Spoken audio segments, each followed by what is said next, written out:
Good evening, Honorable and our beloved Minister for Education, respected Principal Secretary Garu, School Education, senior officers from the Board of Intermediate, friends from the media. In a short while, our Honorable Minister for Education will be releasing the results of Intermediate Public Examination March 2020. Before that, I'll take a couple of minutes just to share a few facts about this examination. More than 10.64 lakh students appear for this examination with 1,411 centers across the state from the 4th of March to 23rd March of this year, and the last examination could not be conducted because of the COVID lockdown, and it was rescheduled on 3rd of this month and conducted on the by taking all COVID protocols. In fact, in this year we have introduced many student-friendly measures for the benefit of the students. We have a noteworthy among being, we issued the hall tickets without the signature of the principal with quick response code so that the students can directly download the hall tickets from the internet and walk into the examination center. Similarly, we also introduced know your seat in the examination center. It is like you book a ticket in a movie theater, you know the plan. Similarly, our students taking the examination also will know the plan of the examination hall. This may be the one first maybe in the country. Further, we also introduced CC cameras in our all examination centers and live streamed that to the board office and monitored this. All these has ensured the fairness in the examination. In fact, we have started our valuation process in 19 March itself, but due to the COVID lockdown, they were kept under suspended animation, and with the active support and guidance of our Honorable Minister Garu and Principal Secretary Garu, we could resume the spot valuation on the 11th May of this year, and we have decentralized 13 centers to almost 46 centers. We have gone to divisional and sub-division levels also. We faced a lot of challenges. Still, our officers rise to the occasion and we are before you with the results. And we also delayed by the 2 months in declaring these results. So the situations are not in our control. Second thing, the last one is that I have one announcement to make, that the Board of Intermediate will not sanction the advertisement of these results. Nobody can display these results with the photographs, marks and grades, either in print or electronic media. We proscribe such activities, so request the management from desist from that activities. So I take this opportunity to thank Honorable Minister Garu for guidance and valuable support, sir. Without your support, we could not have done this one. Our Principal Secretary Garu also has done a lot of support in this one so that we could release these results. Before Honorable Minister Garu declare the results, I request the Principal Secretary Garu to say a few words. Thanks. అందరికీ నమస్కారం. గౌరవ మంత్రివర్యులకు, మన secretary and secretary of the board of intermediate education, senior officers from the board, friends from the media. ఇప్పుడే commissioner గారు చెప్పినట్టు today is a golden day for the state of AP. I think ఈ secondary senior secondary exam results, if I'm not mistaken, first in the country we are announcing. So I'll take this opportunity to congratulate Ramakrishna Garu, our commissioner, and his team, his entire team, Board of Intermediate లో చాలా కృషి చేశారు, particularly in the challenging times of COVID, and without an incident, decentralized చేసాము, and we have taken all the protocols issued by MHA, and we ensured the safety of the teachers, and within a short time, and they have done exceedingly well. I congratulate all the lecturers who participated in these camps, and today we are here with you with these results. And of course, as our commissioner has said, without the blessings of our minister, all this would not have happened. So on behalf of the board, I also thank our honorable minister.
అందరికీ నమస్కారం.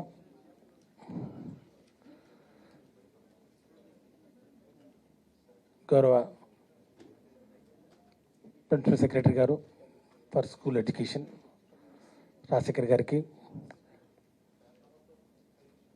Commission board of intermediate education Ramakrishna గారికి, ఇతర అధికారులు board of intermediate education నుంచి, అట్లాగే పాత్రికేయులకు, print and electronic media సోదరులందరికీ నమస్కారాలు.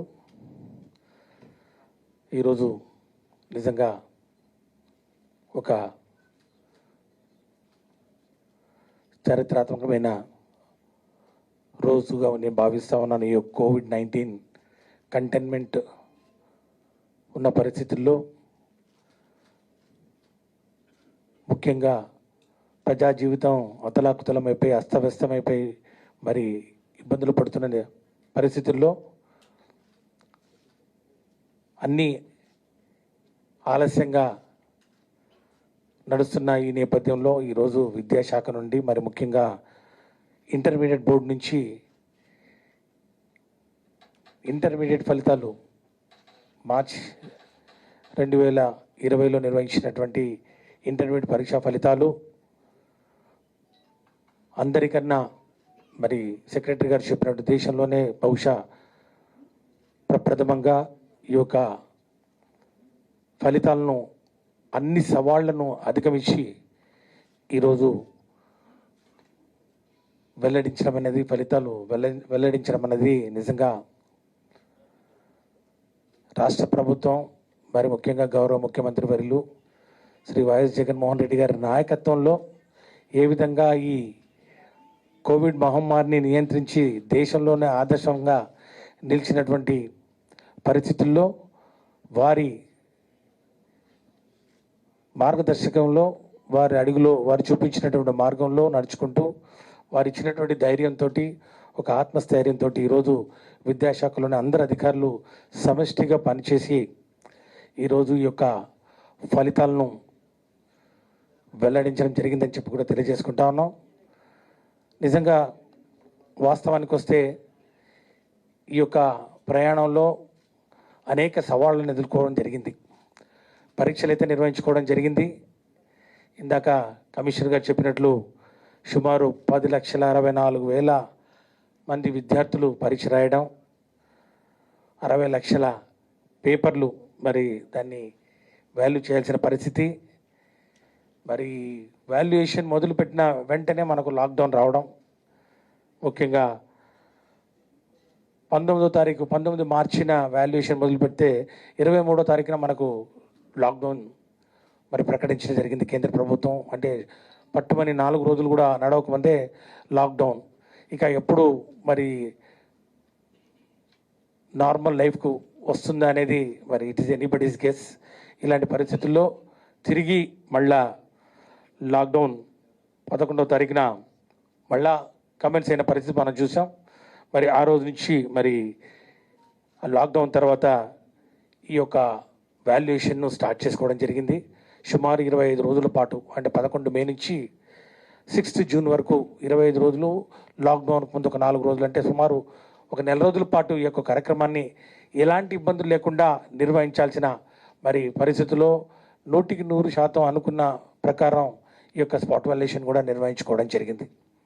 ఎందుకంటే ఇంకా అందరిలో ఎంతో భయాందోళనలు, ఎన్నో అనుమానాలు, ఈ యొక్క మహమ్మారి ఏ విధంగా ప్రబలిపోతుందో మనం చూస్తూ ఉన్నాం. దీన్ని కట్టడి చేయడం, దీనికి ఒక పద్ధతి అంటూ లేకుండా పోయిన పరిస్థితుల్లో ఒక ప్రోటోకాల్ చేస్తూ, జోన్ల వారీగా వీటిని విభజన చేస్తూ, టెస్టులను పెంచుతూ పూర్తిగా ఈ యొక్క COVID-19 వైరస్ను మరి నియంత్రణలోకి తీసుకొస్తూ ముఖ్యమంత్రి గారు మరి ఇచ్చినటువంటి ఆ నాయకత్వం, చూపించినటువంటి ఆ మార్గం నిజంగా దేశానికే ఆదర్శం అని చెప్పి కూడా ఈ సందర్భంగా సవినీయంగా మనవి చేసుకుంటూ, అదే మార్గంలో ఈ యొక్క స్పాట్ వాల్యుయేషన్ కూడా నిర్వహించుకోవడం జరిగింది. సాధారణంగా అయితే 13 జిల్లాల్లో స్పాట్ వాల్యుయేషన్ జరుగుద్ది. కానీ చాలా చోట్ల లాక్డౌన్ ఉన్న పరిస్థితుల్లో, బయటికి రాని పరిస్థితుల్లో, మరి ముఖ్యంగా ఈ స్పాట్ వాల్యుయేషన్ చేసినటువంటి ఎగ్జామినర్స్కు ఇబ్బంది కలుగుతున్న పరిస్థితుల్లో సెంటర్స్ పెంచాల్సిన పరిస్థితి ఏర్పడింది. వెనకాడకుండా మరి సెక్రటరీ గారు, మరి కమిషనర్ గారు అందరికీ ధైర్యం చెప్తూ, అందరితో వీడియో కాన్ఫరెన్స్లు నిర్వహిస్తూ, అందరి సలహాలు సూచనలు తీసుకుంటూ ఒక చక్కటి మార్గదర్శకాన్ని మరి కల్పిస్తూ ఈ సెంటర్స్ను 46 సెంటర్లకు పెంచి సుమారు 25,238 మంది ఎగ్జామినర్స్ను మరి ఈ యొక్క కార్యక్రమానికి మరి ముందుకు దించి వారితోటి ఈ యొక్క వాల్యుయేషన్ జరిపించడం జరిగింది. అన్ని కార్యక్రమాలు, ముఖ్యంగా SOPని ఒకటి తయారు చేసుకోవడం జరిగింది.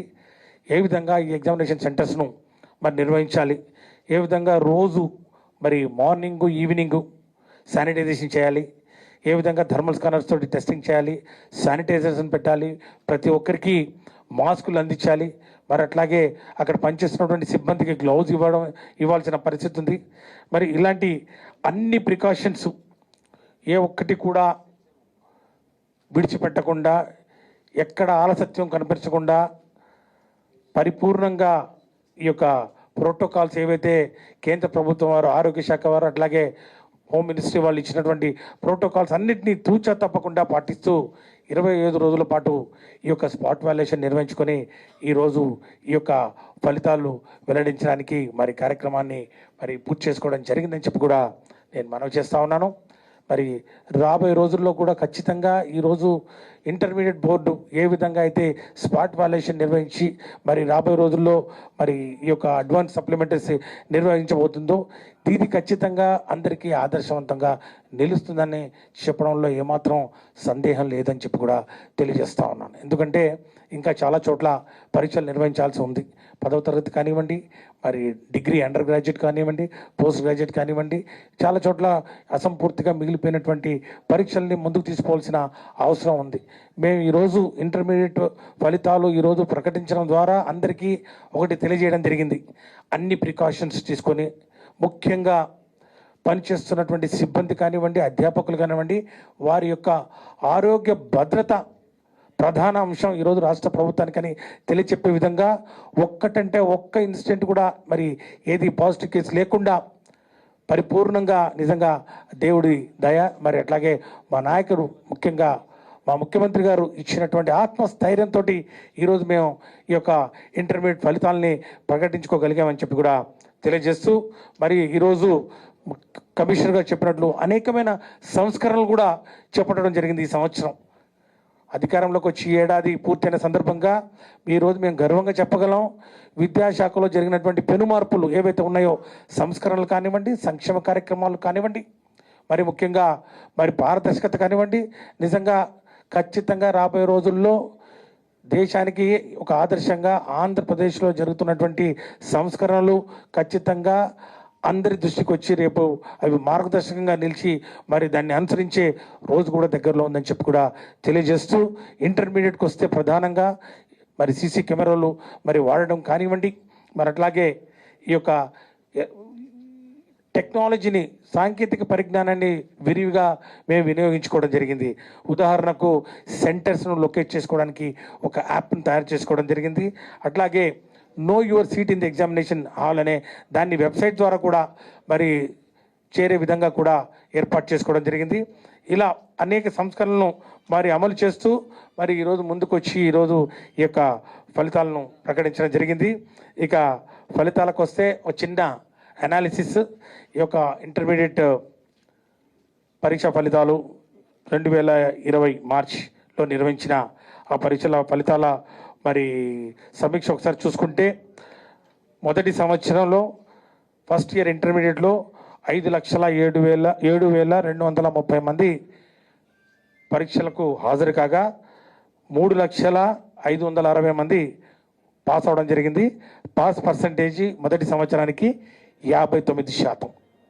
అట్లాగే సెకండ్ ఇయర్కి వచ్చినట్లయితే 4,35,655 మంది మరి పరీక్షకు హాజరవడం జరిగింది.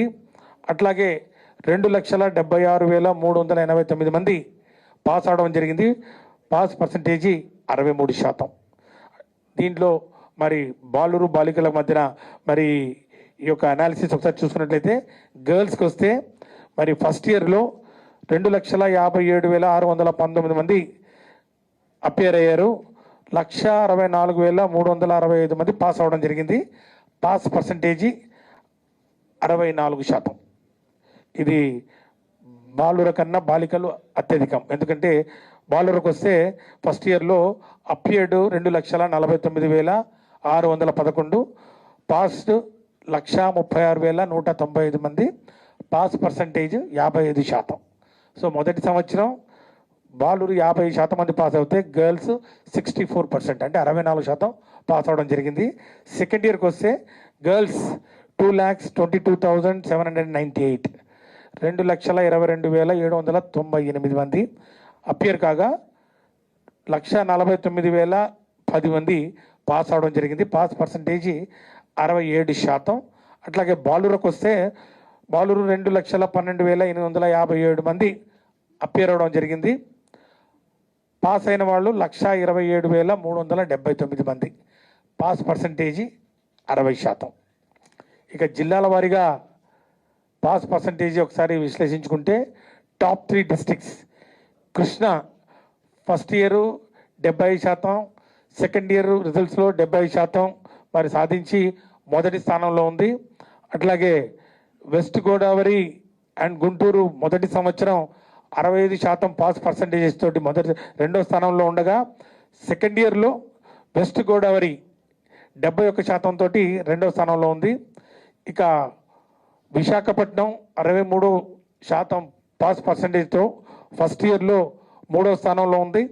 అట్లాగే నెల్లూరు జిల్లా ఎస్పీఎస్ఆర్ నెల్లూరు అండ్ విశాఖపట్నం 68% తోటి సెకండ్ ఇయర్లో మూడో స్థానంలో ఉందని చెప్పి కూడా తెలియజేస్తా ఉన్నాం. ఇక ప్రభుత్వ పాఠశాలల్లో పాస్ పర్సంటేజ్ చూస్తే విజయనగరం మొదటి స్థానంలో, ఫస్ట్ ఇయర్ అండ్ సెకండ్ ఇయర్లో రెండు మరి 2 ఇయర్స్లో కూడా విజయనగరం ప్రభుత్వ పాఠశాలలో హైయెస్ట్ పాస్ పర్సంటేజ్గా మొదటి స్థానంలో ఉంటే, వెస్ట్ గోదావరి రెండవ స్థానంలో ఉంది. మొదటి సంవత్సరం రెండవ సంవత్సరం రెండు కలిపి. అట్లాగే మొదటి సంవత్సరంలో శ్రీకాకుళం కూడా మరి వెస్ట్ గోదావరితో పోటీ పడుతూ రెండవ స్థానంలో ఉంది. ఇక మూడో స్థానంలో కృష్ణ మొదటి ఫస్ట్ ఇయర్ రిజల్ట్లో మూడో స్థానంలో ఉంది. మరి చిత్తూరు సెకండ్ ఇయర్ రిజల్ట్స్లో మూడో స్థానంలో ఉందని చెప్పి తెలియజేస్తా ఉన్నాం. ఈ రిజల్ట్స్ కూడా ఈసారి సీడీ మనం ఇవ్వట్లేదు. సీడీకి బదులుగా ఈ మెమోస్ ఏవైతే ఉన్నాయో ఈ మెమోస్ కూడా వెబ్సైట్లో పెట్టడం జరిగింది. సుమారు 17 వెబ్సైట్స్ను మరి ఈరోజు గుర్తించి వాటికి లింక్ను కూడా ఇవ్వడం జరిగింది. ఆ వెబ్సైట్ లిస్ట్ కూడా మీరు స్క్రీన్ మీద చూడొచ్చు. ఆ స్క్రీన్ మీద ప్రధానంగా ఫస్ట్ ఇయర్ రిజల్ట్స్ మాత్రం వాటికి సంబంధించి సబ్జెక్టు వారీగా మార్కులు మరి ఇవ్వడం జరుగుతుంది. ఎందుకంటే ఈ సంవత్సరం నుంచి మనం గ్రేడింగ్ విధానానికి స్వస్తి పలికి మరి మార్క్స్ ఇవ్వడం ప్రారంభించడం జరిగింది కాబట్టి అది ఫస్ట్ ఇయర్కి వర్తిస్తుంది. ఇక సెకండ్ ఇయర్కి వస్తే ఇంకా ఈ గ్రేడింగ్ సిస్టమ్ కంటిన్యూ అవుతుంది. ఎందుకంటే ఫస్ట్ ఇయర్ వాళ్ళ గ్రేడింగ్ ఇచ్చారు కాబట్టి సెకండ్ ఇయర్ కూడా వాళ్ళకి గ్రేడింగ్ విధానంలో వారికి కూడా మరి రిజల్ట్స్ను మరి వెబ్సైట్లో పొందుపరచడం జరిగింది. ఈ షార్ట్ మార్క్స్ మెమో కూడా ఈరోజు వెబ్సైట్లో అప్లోడ్ చేయడం జరిగింది. 15వ తారీఖు నుంచి కూడా ఈ యొక్క మార్క్స్ మెమో విద్యార్థులందరికీ అందుబాటులో ఉంటుంది. వాళ్ళ hall ticket number plus date of birth ఈ రెండు మరి పొందుపరిస్తే ఖచ్చితంగా ఈ యొక్క సమాచారాన్ని మీరు తీసుకోగలరని చెప్పి కూడా తెలియజేసుకుంటూ మరి ఈరోజు చక్కటి మరి కార్యక్రమం చాలా శుభదినం ఈరోజు మాకు విద్యాశాఖకు. ఒక మొదటి అడ్డంకిని అధిగమించాం. ఈ కరోనా కోవిడ్-19 ఈ కంటైన్మెంట్లో ఈ రిజల్ట్స్ను రికార్డ్ టైంలో పూర్తి చేసి ఈరోజు మరి ఫలితాలను కూడా వెల్లడించడం అనేది ఈ ప్రభుత్వం వైఎస్ఆర్ కాంగ్రెస్ పార్టీ ప్రభుత్వం గౌరవ ముఖ్యమంత్రి వర్యులు శ్రీ వైఎస్ జగన్మోహన్ రెడ్డి గారి నాయకత్వంలో ఏ విధంగా మేము పనిచేస్తున్నాం అన్న దానికి ఒక మచ్చుతునక ఇది ఒక నిలువెత్తు మరి ఒక ఉదాహరణ. ప్రజల కోసం ముఖ్యంగా ఎన్ని ఆటంకాలు ఎన్ని అడ్డంకులు ఎదురైనా కూడా ప్రభుత్వం కష్టపడి పనిచేస్తే వాటిని అధిగమించి సంక్షేమానికి అభివృద్ధికి పెద్దపీట వేస్తూ ముందుకు పోతూ ఉన్న ప్రభుత్వానికి భగవంతుడు కూడా తోడవుతాడని దానికి కూడా ఇది ఒక ఉదాహరణగా భావించవచ్చు. అట్లాగే 10th క్లాస్ మరి ఈ యొక్క అడ్వాన్స్ సప్లిమెంటరీ ఫర్ ఇంటర్మీడియట్ కూడా మరి నిర్వహించుకుంటాం ఎలాంటి ఇబ్బంది లేకుండా అని చెప్పి కూడా ఒక ధీమాను వ్యక్తం చేస్తూ ఉన్నాం. ఇక గ్రీవెన్సెస్కు సంబంధించి ఏదైనా కూడా ఈ రిజల్ట్స్కు ఫలితాలకు సంబంధించి ఏదైనా ఫిర్యాదులు ఉన్నా కూడా ఒక టోల్ ఫ్రీ నంబర్ను కూడా ఏర్పాటు చేసుకోవడం జరిగింది. 24/7 ఈ టోల్ ఫ్రీ నెంబర్ అవైలబుల్గా ఉంటుంది. Kindly note that toll free number and then email ID కూడా ఒకటి ఇవ్వడం జరిగింది. అట్లాగే WhatsApp number that's only for messages. So WhatsApp number కూడా ఇవ్వడం జరిగింది. ఇక ఏదైనా సందేహాలు ఏదైనా ఉన్నా కూడా అడగచ్చు. Thank you. మండే అనౌన్స్ చేస్తాం.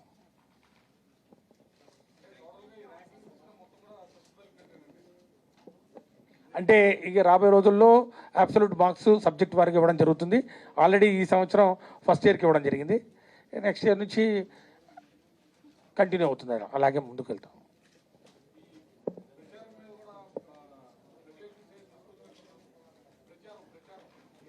చెప్పారు కదా ఈ టీవీ అడ్వర్టైజ్మెంట్స్ కానివ్వండి, తర్వాత ఈ యొక్క క్యాండిడేట్స్ ఫొటోస్ డిస్ప్లే కానివ్వండి, అవన్నీ మరి పూర్తిగా నిషిద్ధం. అలా ఎవరైనా చేస్తే కూడా ఆ యాజమాన్యాల మీద ఖచ్చితంగా చర్యలు తీసుకుంటాం. అట్లాగే ఈ న్యూ రూల్స్ కూడా ఇవ్వడం జరిగింది. ఇంటర్మీడియట్ అడ్మిషన్స్ కూడా ఏ విధంగా క్లాస్కు ఎంత స్ట్రెంగ్త్ ఉండాలి, ఎంతమంది విద్యార్థులు ఉండాలి, ఎన్ని సెక్షన్స్ ఉండాలని దాని మీద Jio number 23 kindly refer it. ఎవరైనా కూడా జియోను ఉల్లంఘించి మరి అడ్మిషన్ చేపడితే మాత్రం వారి మీద ఖచ్చితంగా చర్యలు తీసుకుంటాం. ఇంకా స్టార్టింగ్ కాలేదు, అడ్మిషన్స్ కాలేజ్ వరకు స్టార్టే కాలేదు కదా. కానీ ఎక్కడ ఎవరు ఇచ్చినా కూడా మేము టోల్ ఫ్రీ నెంబర్ ఇవ్వడం జరిగింది. ఎవరు కంప్లైంట్ చేసినా కూడా దాని మీద మరి ఖచ్చితంగా ఇన్స్పెక్షన్ టీంను పంపుతాం. ఇప్పటికే పోయిన సంవత్సరం కూడా సెక్రటరీ గారు ప్లస్ కమిషనర్ గారు స్వయంగా వారే చాలా కాలేజెస్ కూడా మరి సందర్శించడం జరిగింది. వారి మీద నోటీసులు ఇవ్వడం జరిగింది. కొన్ని కాలేజీల మీద కూడా చర్యలు కూడా తీసుకోవడం జరిగింది. మీకు తెలిసే ఉంటుంది.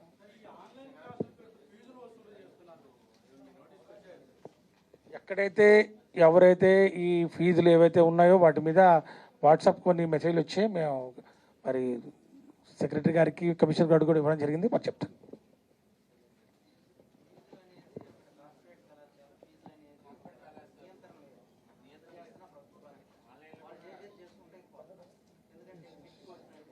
Yes, monitoring commission will they will announce. In fact, we have not started the academic year, so there is no question of anybody joining. That is not valid. If somebody is joining, taking the admission, that's not at all valid. That's illegal.